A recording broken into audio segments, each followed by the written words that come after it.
नमस्कार दोस्तों, मैं अजय बनारसी। ये है चिंतन क्लासेज। आज हम लोग यूजीसी नेट के तहत कहानियों के क्रम में आज चौथे नंबर की यह जो कहानी है, कानों में कंगना, इसके लेखक राजा राधिका रमण प्रसाद सिंह हैं। यह कहानी 1913 ईस्वी में लिखी गई। इसके पहले हम लोगों ने 3 कहानियाँ पढ़ी हैं। जो पहले नंबर पे चंद्रदेव से मेरी बातें, बंग महिला, और दुलाई वाली, ये भी बंग महिला की है।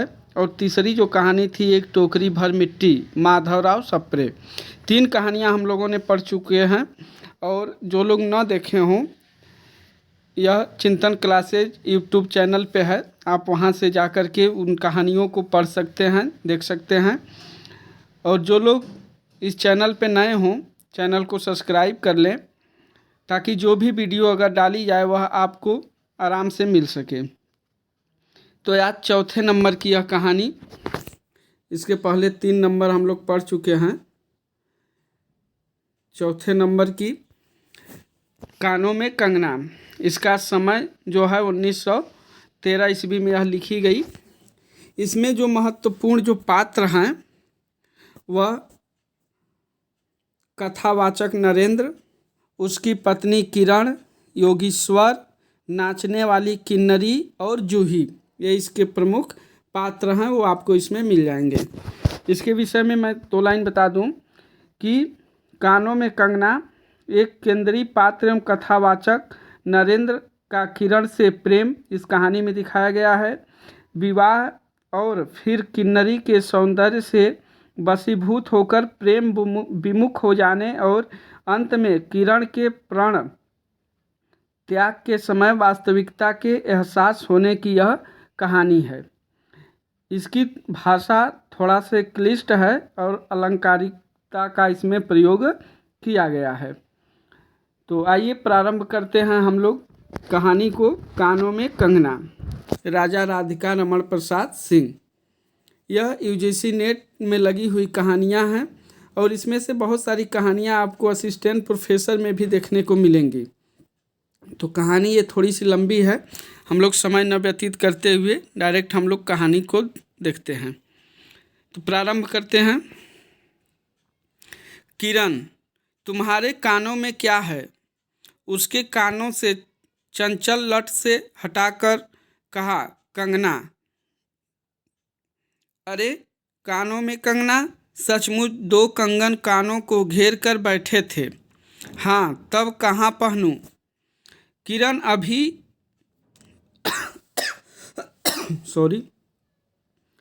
किरण अभी भोरी थी। देखिए, किरण जो इसके पात्र हैं, दुनिया में जिसे भोरी कहते हैं वैसी भोरी नहीं, उसे वन के फूलों का भोलापन समझो। भोरी का मतलब यहाँ पे भोलेपन से ही होगा।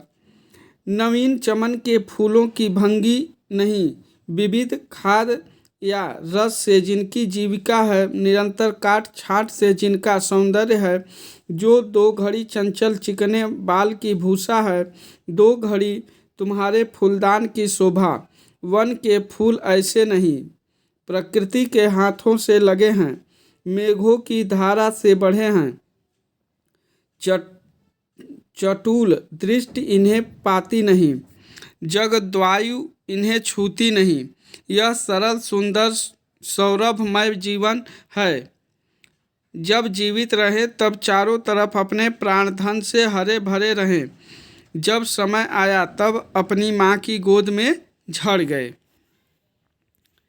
इस कहानियों को बस खाली आप लोग सुन लेंगे तो एग्जाम में आपको यहाँ से जो कथन और पात्र पूछे जाएंगे वो आप हल कर देंगे। बाकी इसकी व्याख्या बहुत महत्वपूर्ण नहीं है, अगर कहेंगे तो हम व्याख्या भी कर देंगे, लेकिन समय बहुत ज़्यादा लग जाएगा और बहुत लंबा टॉपिक है। इसलिए मैं सोच रहा हूँ कि सारे जितने उपन्यास, कहानी, निबंध लगे हैं, हम लोग एक बार इसको पढ़ लेते हैं, फिर प्रश्न उत्तरी के माध्यम से इसमें हम लोग इसको हल करेंगे। कहानी पढ़े रहेंगे या कोई भी उपन्यास, निबंध पढ़े रहेंगे तो उसमें जो भी प्रश्न बनेंगे उसको हम लोग आराम से हल कर लेंगे। आगे देखते हैं। आकाश स्वच्छ था, नील उदार सुंदर, पत्ते शांत थे। संध्या हो चली थी, सुनहरी किरणें सुदूर पर्वत की चूड़ा से देख रही थी। वह पतली किरण अपने मृत्यु शव्या से इस शून्य निविड़ कानन में क्या ढूंढ रही थी, कौन कहे। किसे एकटक देखती थी, कौन जाने। अपनी लीला भूमि को स्नेह करना चाहती थी या हमारे बाद वहाँ क्या हो रहा है इसे जोहती थी। मैं क्या बता सकूं। जो हो उसकी उस भंगी में आकांक्षा अवश्य थी। मैं तो खड़ा खड़ उन बड़ी आँखों की किरण लूटता था। आकाश में तारों को देखा या उन जगमग आँखों को देखा, बात एक ही थी। हम दूर से तारों के सुंदर शून्य झिकमिक को बार बार देखते हैं, लेकिन वह सस्पंदन निश्चेष्ट ज्योति सचमुच भावहीन है, या आप अपनी अंतर लहरी से मस्त है।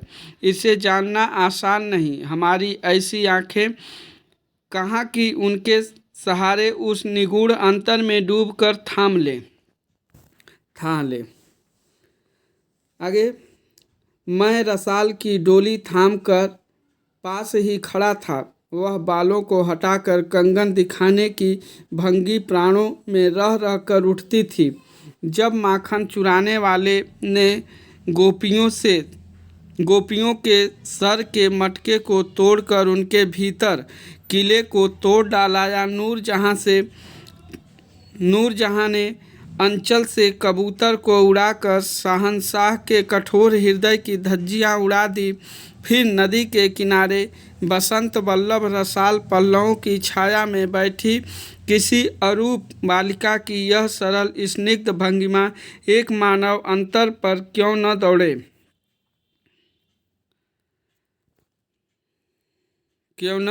दौड़े।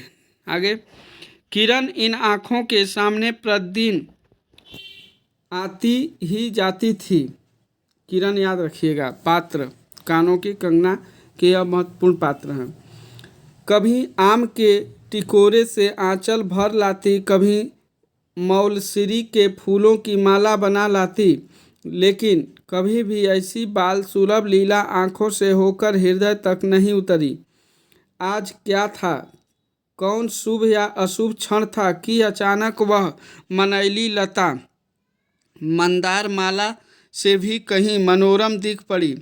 कौन जानता था कि चाल से कुचाल जाने में, हाथों से कंगन भूलकर कानों में पहनने में इतनी माधुरी है। 2 टके के कंगने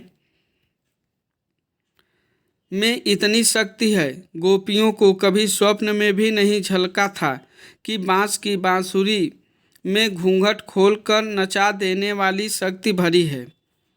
मैं चटपट उसके कानों से कंगन उतार लिया, फिर धीरे धीरे उसकी अंगुलियों पर चढ़ाने लगा। न जाने उस घड़ी कैसी खलबली थी, मुंह से अचानक निकल आया, किरण, आज की यह घटना मुझे मरते दम तक न भूलेगी। यह भीतर तक बैठ गई। बहुत महत्वपूर्ण लाइन, इसको याद रखिएगा आप लोग। आगे है, उसकी बड़ी बड़ी आंखें और भी बड़ी हो गई। मुझे चोट सी लगी। मैं तत्क्षण योगीश्वर की कुटी की तरफ चल दिया। प्राण भी उसी समय नहीं चल दिए, यही विस्मय था। भाग 1 खत्म। अब यहाँ से दूसरा भाग।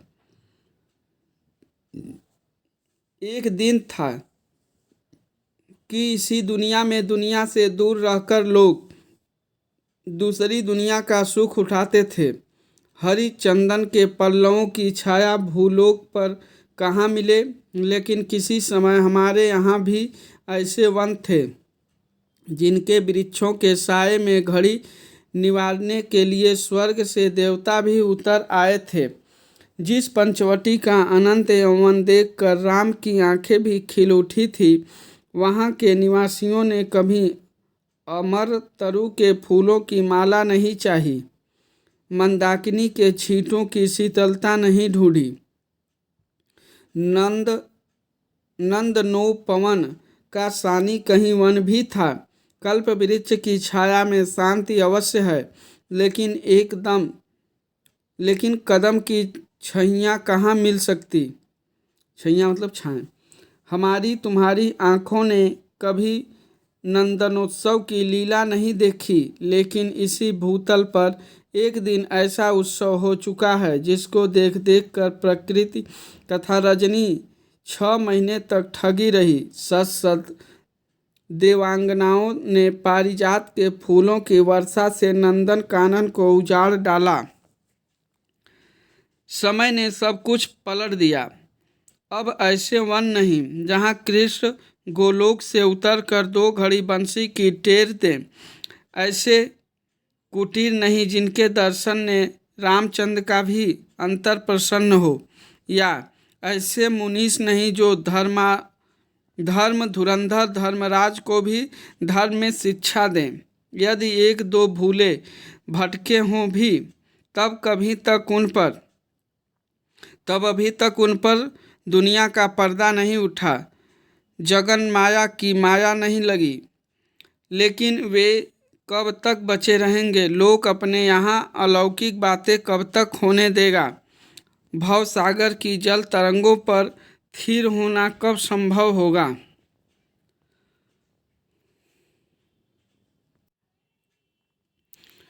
ऋषिकेश के पास एक सुंदर वन है। सुंदर नहीं, अपरूप सुंदर है, यानी बहुत ज़्यादा सुंदर है।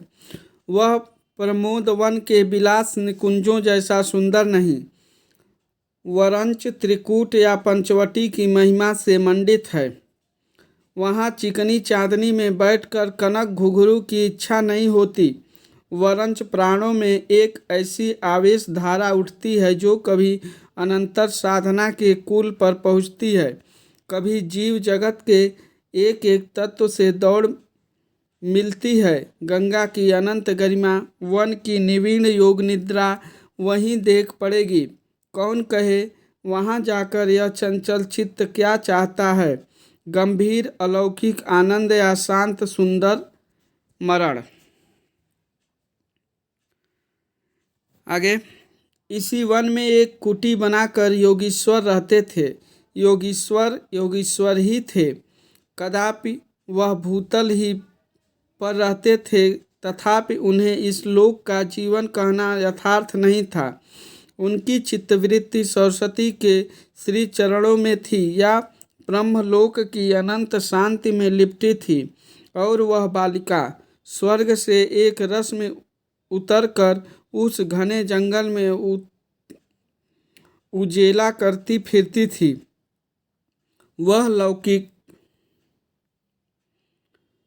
मायाबद्ध जीवन नहीं था, उसे बंधन रहित बाधाहीन नाचती किरणों की लेखा कहिए, मानो निर्मुक्त चंचल मलय बात फूल फूल पर डाली डाली पर डोलती फिरती हो, या कोई मूर्तिमान अमर संगीत बेरोक टोक हवा पर या जल की तरंग भंग पर नाच रहा हो। मैं ही वहाँ इस लोक का प्रतिनिधि था।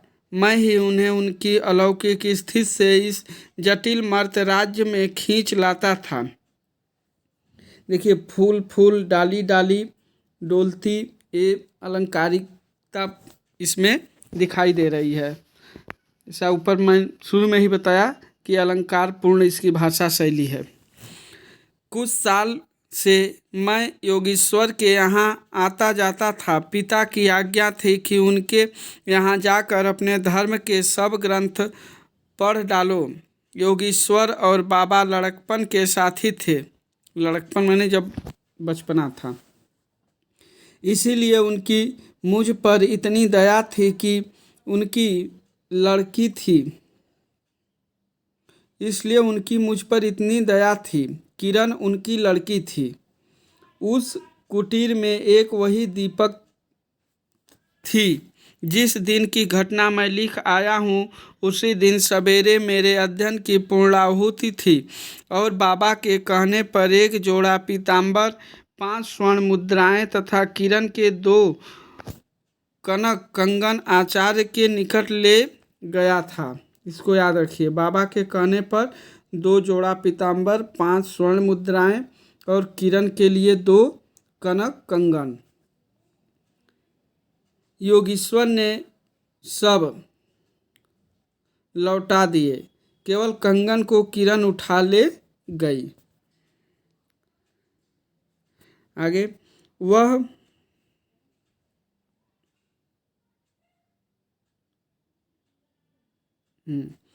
वह क्या समझकर चुप रह गए। समय का अद्भुत चक्र है। जिस दिन मैंने धर्म ग्रंथ से मुंह मोड़ा उसी दिन कामदेव ने वहां जाकर उनकी किताब का पहला सफ़ा उल्टा। दूसरे दिन मैं योगीश्वर से मिलने आ गया। वह किरण को पास बिठा कर न जाने क्या पढ़ा रहे थे। उनकी आंखें गंभीर थी।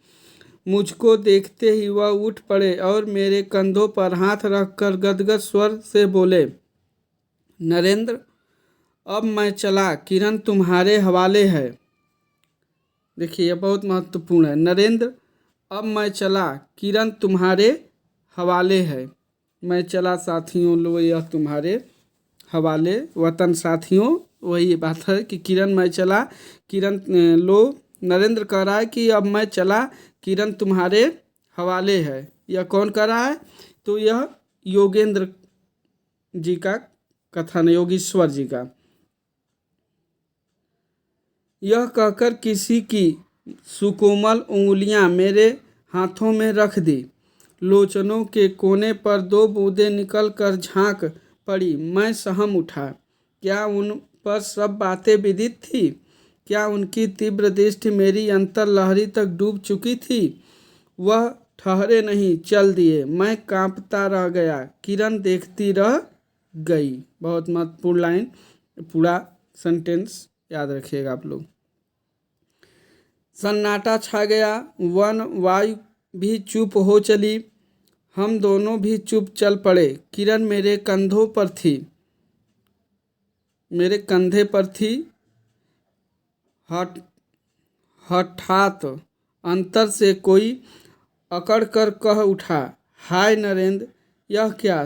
तुम इस वन फूल को किस चमन में ले चले? इस बंधन विहीन स्वर्गीय जीवन को किस लोक लाज में बांधने चले?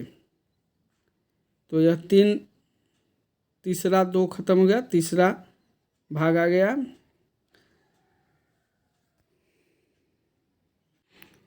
दूसरे भाग में योगेश्वर ने किरण को नरेंद्र को सौंप कर चल दिए। नेक्स्ट, ककड़ी जल में जाकर कोई अस्थाई विवर नहीं फोड़ सकती। क्षण भर जल का समतल भले ही उलट पुलट हो, लेकिन इधर उधर से जल तरंग दौड़कर उस छिद्र का नाम निशान भी नहीं रहने देती। जगत की भी यही चाल है। यदि स्वर्ग से देवेंद्र भी आकर इस लोक चलाचल में खड़े हों, फिर संसार देखते ही देखते उन्हें अपना बना लेगा। इस काली कोठरी में आकर इसकी कालिमा से बचे रहे, ऐसी शक्ति अब आकाश कुसुम ही समझो। 2 दिन में राम हाय जानकी कहकर वन वन डोलते फिरे। 2 क्षण में यही विश्वामित्र को भी स्वर्ग से घसीट लाया। किरण की भी यही अवस्था हुई। जहाँ प्रकृति की निर्मुक्त गोद, कहाँ जगत का जटिल बंधन कहाँ जगत का जटिल बंधन पास, कहाँ से कहाँ आ पड़ी। वह अलौकिक भोलापन, वह निसर्ग उच्छ्वास हाथों हाथ लूट गए। उस नवफूल की विमल कांति लौकिक चमन की मायावी मनोहारिता में परिणत हुई। अब आंखें उठाकर आकाश से नीरव बातचीत करने का अवसर कहाँ से मिले? मलय वायु से मिलकर मलयाचल के फूलों की पूछताछ क्यों कर हो?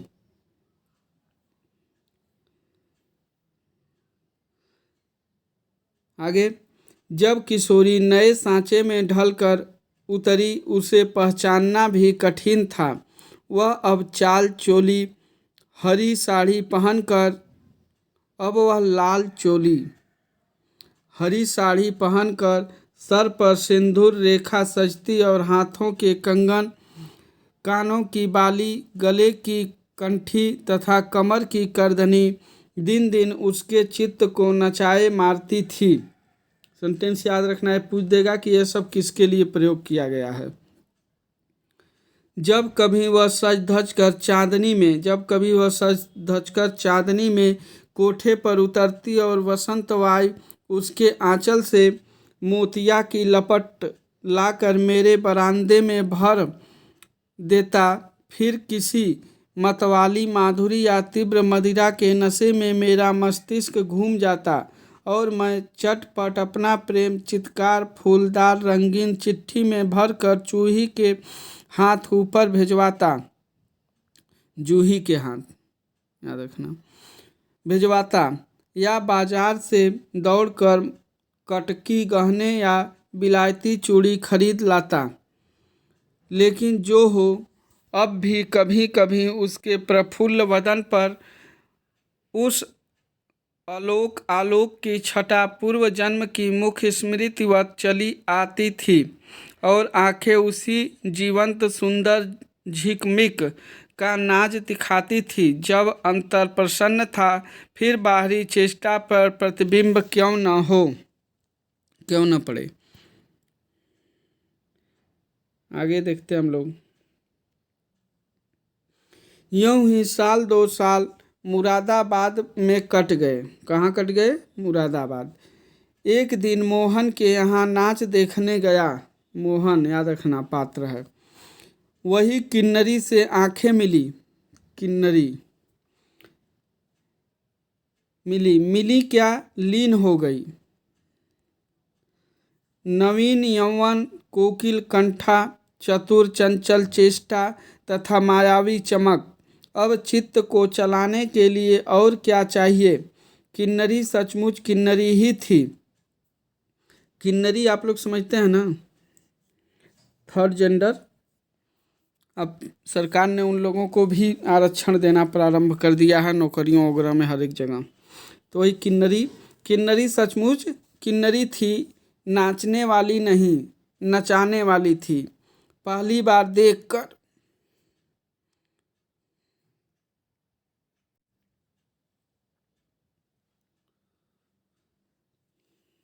नाचने वाली नहीं नचाने वाली थी। पहली बार देखकर उसे इस लोक की सुंदरी समझना दुस्तर था। एक लपट जो लगती किसी नशा सी चढ़ जाती। यारों ने मुझे और भी चढ़ा दिया। आंखें मिलती मिलती मिल गई, हृदय को भी साथ साथ घसीट ले गई। यानी कि इनका उनसे चक्कर चल गया, प्यार मोहब्बत हो गई। फिर क्या था, इतने दिनों की धर्म शिक्षा, 7 वत्सर की पूज्य लक्ष्मी, बाप दादों की कुल प्रतिष्ठा, पत्नी से पवित्र प्रेम, एक एक करके उस प्रतीप्त वासना कुंड में भस्म होने लगे। यानी यह लोक लाज, इस सामाजिक बंधन को धीरे धीरे भूलने लगे और उस जो किन्नरी थी उसमें लिप्त होने लगे। अग्नि और भी बढ़ती गई। किन्नरी की चिकनी दृष्टि, चिकनी बातें घी बरसाती रही। घर बार जब जल उठा, मैं भी निरंतर जलने लगा। लेकिन ज्यों ज्यों जलता गया, जलने की इच्छा जलाती रही।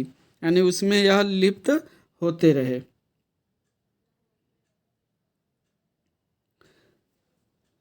पाँच महीने कट गए। कितने कट गए? 5 महीने।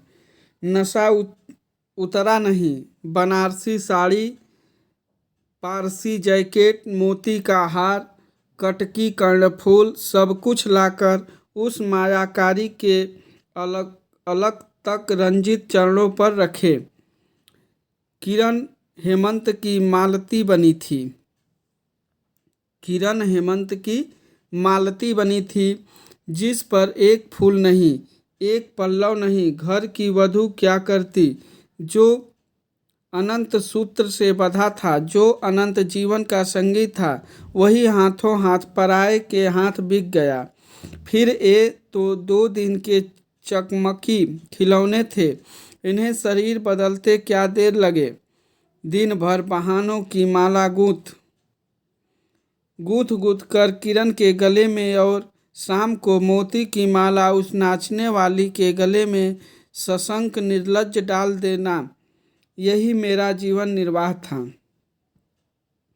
एक दिन सारी बातें भूल गई। किरण पछाड़ खाकर भूमि पर जा पड़ी। उसकी आंखों में आंसू न थे, मेरी आंखों में दया न थी। यह बात कौन कह रहा है बताइए? आप लोग कुछ समझ रहे हैं कहानी की, बस सुन रहे हैं? बरसात की रात थी, रिमझिम बूंदों की झड़ी थी, चांदनी मेघों से आंख मुदव्वल खेल रही थी। पंक्ति को ध्यान रखना।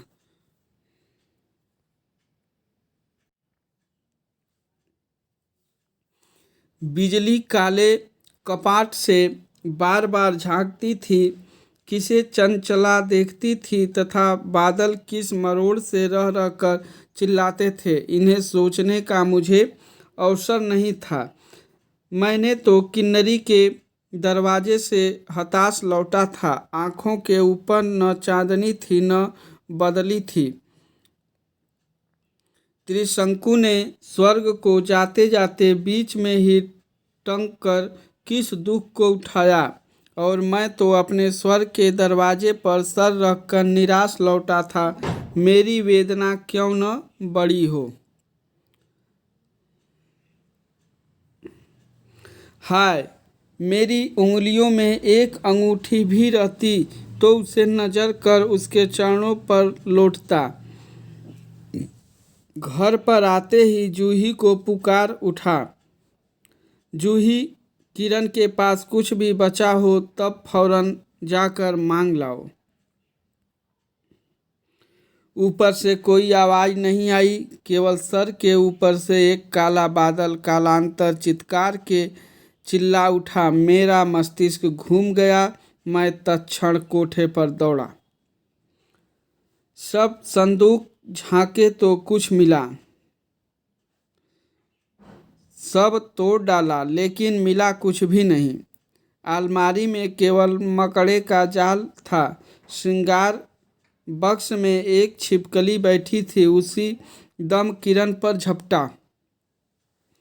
पास जाते ही सहम गया। वह एक तकिए के सहारे निसहाय निस्पंद लेटी थी। केवल चांद ने खिड़की से होकर उसे गोद में ले रखा था और वायु उस शरीर पर जल से भिगोया पंखा झल रही थी। मुख पर एक अरूप छटा थी। कौन कहे कहीं जीवन की शेष रश्मि क्षण भर वही अटकी हो। आँखों में एक जीवन ज्योति थी। शायद प्राण शरीर से निकलकर किसी आसरे से वहाँ बैठ रहा था। मैं फिर पुकारा, किरण, किरण, तुम्हारे पास कोई गहना भी रहा है? हाँ, क्षीण कंठ की काकली थी। कहाँ है? अभी देखने दो। उसने धीरे से घूंघट सरका कर कहा, वही कानों का कंगना। सर तकिए से ढल पड़ा, आंखें भी झिप गई। वह जीवंत रेखा कहाँ चली गई? क्या इतने ही के लिए अब तक ठहरी थी? आंखें मुख पर जा पड़ी। वही कंगन थे जैसे ही कानों को घेर कर बैठे थे। मेरी स्मृति तड़ित वेग से नाच उठी। दुष्यंत ने अंगूठी पहचान ली। भूली शकुंतला उस पल याद आ गई। लेकिन दुष्यंत सौभाग्यशाली थे, चक्रवर्ती राजा थे। अपनी प्राण प्रिया को आकाश पाताल छान कर ढूंढ निकाला। एक कालिदास कृत अभिज्ञान शाकुंतलम की इसमें कहानी थोड़ी सी है। नेक्स्ट है कि मेरी किरण तो इस भूतल पर न थी कि किसी तरह प्राण देकर भी पता पाता, पर लोक से ढूंढ निकालूं ऐसी शक्ति इस दीनहीन मानव में कहाँ। चढ़ा नशा उतर पड़ा, सारी बातें सूझ गई, आँखों पर की पट्टी खुल पड़ी। लेकिन हाय, खुली भी तो उसी समय जब जीवन में केवल अंधकार ही रह गया था। इस प्रकार से यह कहानी समाप्त हुई। आज हम लोगों ने इस नेट में लगी हुई कहानी नंबर 4 कानों में कंगना राजा राधिका रमण प्रसाद सिंह द्वारा लिखित यह कहानी को हम लोगों ने आज पढ़ा। इस प्रकार से 4 कहानियों को हम लोग कंप्लीट किए। जो लोग चैनल पे नए हों चैनल को प्लीज़ सब्सक्राइब कर लें। बाकी इस वीडियो को ज़्यादा से ज़्यादा आप लोग शेयर करें। आज के लिए बस इतना ही। आपसे फिर मिलेंगे नेक्स्ट वीडियो में। ओके, थैंक यू, धन्यवाद।